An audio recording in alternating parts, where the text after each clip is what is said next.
How y'all doing? Welcome back. This is episode 3 of the Daily Stoic Deep Dive. We're going through this book, The Daily Stoic by Ryan Holiday. So it starts off, there's a paragraph taken from a Stoic philosopher, and then it goes into kind of like a deeper explanation of what they believe should be looked at from that or in a similar subject matter. And then I shall read it to you, and hopefully you guys get some value. All right, let's start. Let all your efforts be directed to something. Let it keep that end in view. It's not activity that disturbs people, but false conceptions of things that drive them mad. And that's from Seneca on Tranquility of Mind. Let me read that one more time. Let all your efforts be directed to something. Let it keep that end in view. It's not activity that disturbs people, but false conceptions of things that drive them mad. So I believe Seneca's saying that if you're without a plan, without a direction, then you can't really achieve what you want to achieve because you're not sure what you want to achieve. And through the act of not having a direction, not having a goal, you end up driving yourself mad because you're not getting to where you want to go, even though you haven't planned it. You have an idea of what you want, but your idea hasn't progressed to the point where you've made goals, different checkpoints in the path and that journey to your goal. So that's a big thing that they're trying to express. Law 29 of the 48 laws of power is plan all the way to the end. Robert Greene writes, by planning to the end, you will not be overwhelmed by circumstances and you will know when to stop. Gently guide fortune and help determine the future by thinking far ahead. The second habit in the 7 habits of highly effective people is begin with an end in mind. So as I was saying before, these 3 authors, Seneca, Robert Greene, and I believe Robert Greene wrote the 7 habits of highly effective people as well. They're telling you to focus. Hone in on what you truly want, what you really desire, what your end goal is. Take that goal and create steps in which they could be small, they could be big, or they could be a combination. But create goals in which you are comfortable going after, comfortable attempting to achieve, working towards. And through having this plan and just having it laid out, everything's going to be a lot simpler. You're not just trying to do everything at once. You're not trying to learn this and learn that and try to do and learn at the same time. Create a plan in order to help you organize your thoughts and really focus on what you need to do next to progress towards that goal.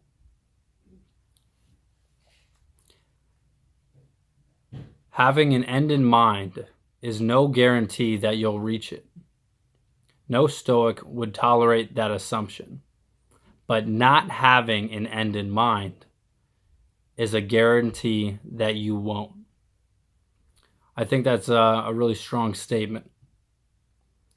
So in the beginning, they're telling you that you need to have a goal. You need to have a goal. You got to have a path, create a path, find a way, establish your journey and what you want to do to accomplish that. And they're saying without having a goal in mind, you're setting yourself up for failure.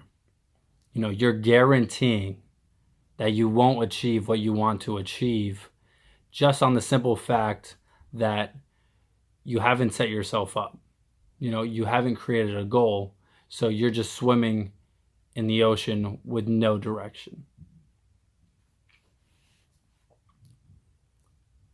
To the Stoics, oases, or false conceptions, are responsible not just for the disturbances in the soul, but for chaotic and dysfunctional lives and operations. When your efforts are not directed at a cause or a purpose, how will you know what to do day in and day out? How will you know what to say no to and what to say yes to? How will you know when you've had enough, when you've reached your goal, when you've gotten off track, if you've never defined what those things are? How do you know?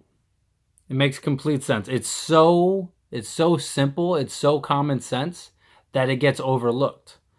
If you do not have a goal, you have not established a plan, you have no checkpoints where you're saying, okay, I'm still on the right path. How do you know if you should try this or try that? How do you know what is going to be good for you, even if in self-growth, business growth, any growth? How do you know what's going to be good for you if you haven't explained to yourself or written down or even have an understanding of where you want to go and how you want to get there?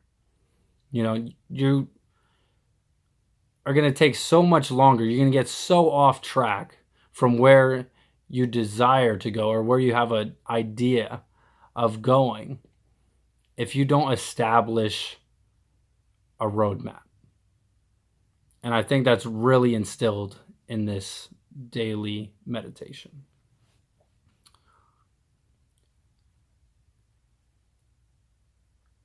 How will you know what to say no to and what to say yes to? How will you know when you've had enough, when you've reached your goal, when you've gotten off track, if you've never defined what those things are? The answer is that you cannot. And so you are driven into failure, or worse, into madness by the oblivion of directionlessness. Strong.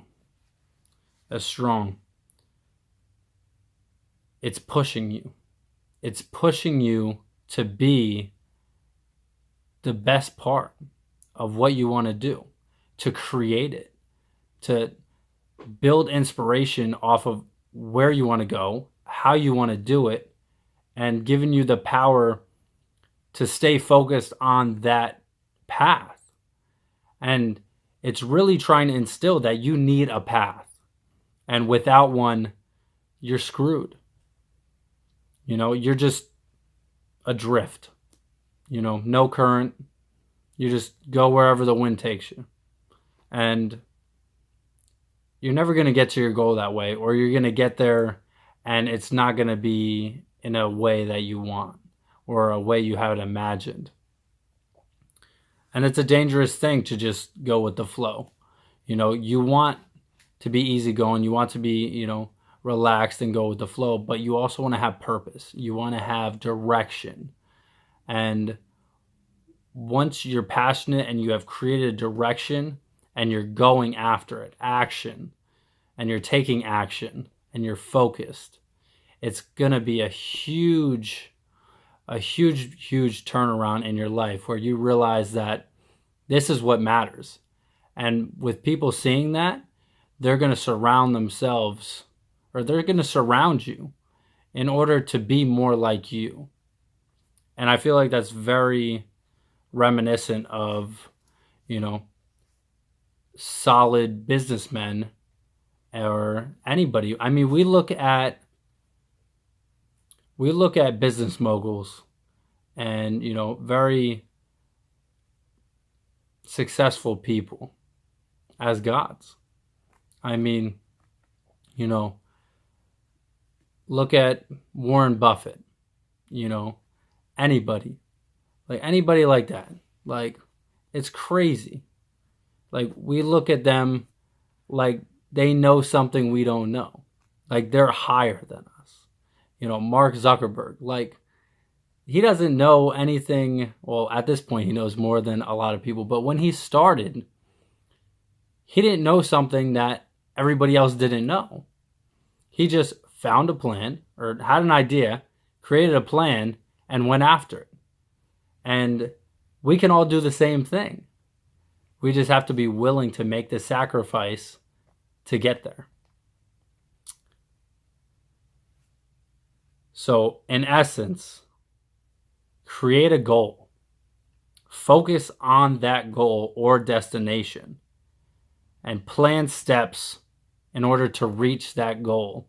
And then as you're growing and growing towards that goal, keep increasing that goal. You know, you never want to achieve your full goal. You always want to keep motivating yourself to reach further and get further and do more. You know, try other things that you're interested in, you know, and just put your hands in everything if you can, you know, if you desire, and just, you know, obtain anything that your mind desires. Just commit. So focus on the goal. Plan steps to reach the goal and beyond it, and then work towards that goal. And I believe that's something we all need to work on. I definitely need to work on that. Planning is not everybody's best favorite hobby, you know, so definitely need to work on that one. I'm going to be right alongside you guys on this way to the top or wherever you desire to go. All right, fellas, thank you for listening to episode 3, and keep in touch and keep a lookout for new episodes coming out. All right, appreciate you guys. Peace.